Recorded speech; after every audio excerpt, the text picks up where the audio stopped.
नमस्कार। भागवत गीता का ज्ञान सदियों पुराना है, लेकिन इसका एक अध्याय ऐसा है जो आज के सबसे मुश्किल फैसलों में भी हमें रास्ता दिखा सकता है।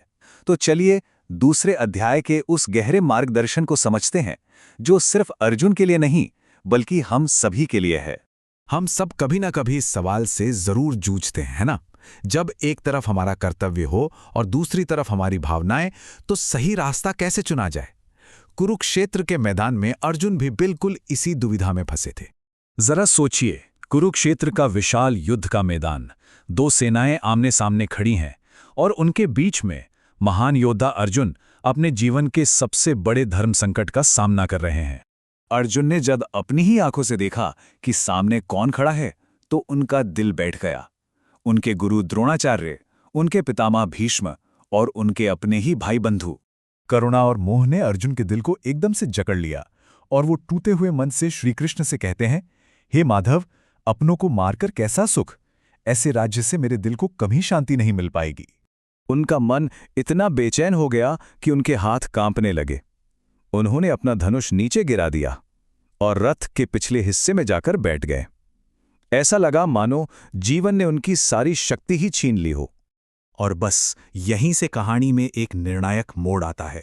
जब अर्जुन के सारे तर्क, सारी दलीलें खत्म हो जाती हैं, तब वो मदद के लिए एक सच्ची पुकार लगाते हैं। ये सिर्फ एक वाक्य नहीं है, ये एक योद्धा का पूरा आत्मसमर्पण है। इस एक पल में अर्जुन ने अपने अहंकार को त्याग दिया और कृष्ण को अपने गुरु के रूप में स्वीकार कर लिया। और इस एक पल में जो बदलाव आया, वो जबरदस्त था। अर्जुन सिर्फ एक योद्धा नहीं रहे, वो एक साधक बन गए। एक ऐसी आत्मा जो अंधेरे में भटकते भटकते अब रोशनी की ओर हाथ बढ़ा रही थी, और यहीं से असली ज्ञान शुरू हो सकता था। तो अर्जुन के इस शोक और मौत के डर को दूर करने के लिए श्री कृष्ण अपनी पहली और सबसे गहरी सीख देना शुरू करते हैं। कृष्ण समझाते हैं कि देखो, जिसे अर्जुन मौत समझ रहे हैं, वो असल में सिर्फ शरीर का अंत है। आत्मा वो तो ठीक वैसे है जैसे हम पुराने कपड़े उतारकर नए पहन लेते हैं। आत्मा भी बस इस शरीर को छोड़कर एक नया शरीर धारण कर लेती है।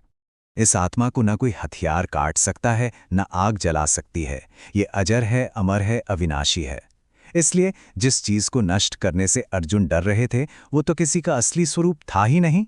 तो चलिए अब गीता के सबसे मूल दर्शन, सबसे कोर कॉन्सेप्ट की ओर बढ़ते हैं, जिसे कहते हैं निष्काम कर्म, यानी बिना फल की चिंता किए कर्म करने का रास्ता। ये गीता का शायद सबसे प्रसिद्ध श्लोक है। कृष्ण का संदेश एकदम साफ है। हमारा अधिकार सिर्फ और सिर्फ कर्म करने पर है, उसके फल पर कभी नहीं। कर्म को बस करना है, बिना किसी मोह या डर के।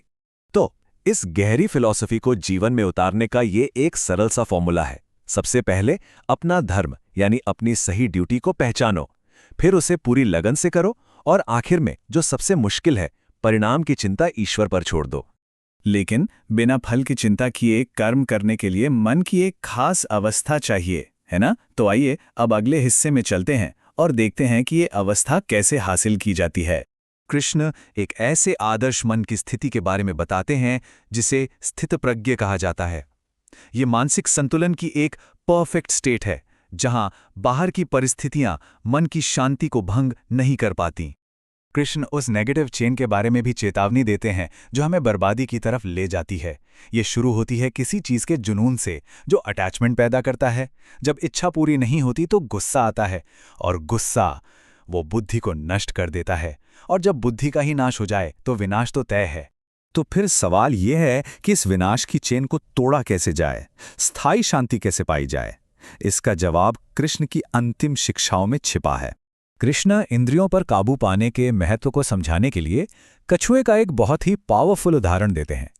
जैसे कछुआ खतरे के समय अपने अंगों को अंदर खींच लेता है, वैसे ही स्थिर बुद्धि वाला इंसान अपनी इंद्रियों को दुनिया की चीजों से दूर रखता है। तो अंतिम संदेश ये है कि शांति एक अंदरूनी अवस्था है। ये उस गहरे शांत समुद्र की तरह है जिसमें कितनी ही नदियां आकर मिलें, पर वो कभी उफनता नहीं। असली शांति बाहरी नतीजों पर निर्भर नहीं करती। और अंत में ये एक सवाल हम सबके लिए है। आज के दौर में अपना धर्म या अपनी ड्यूटी निभाने के लिए हमें किस फल या परिणाम के मोह को छोड़ना होगा? एक ऐसा सवाल है जिसका जवाब हम सभी को अपने अंदर ही खोजना है।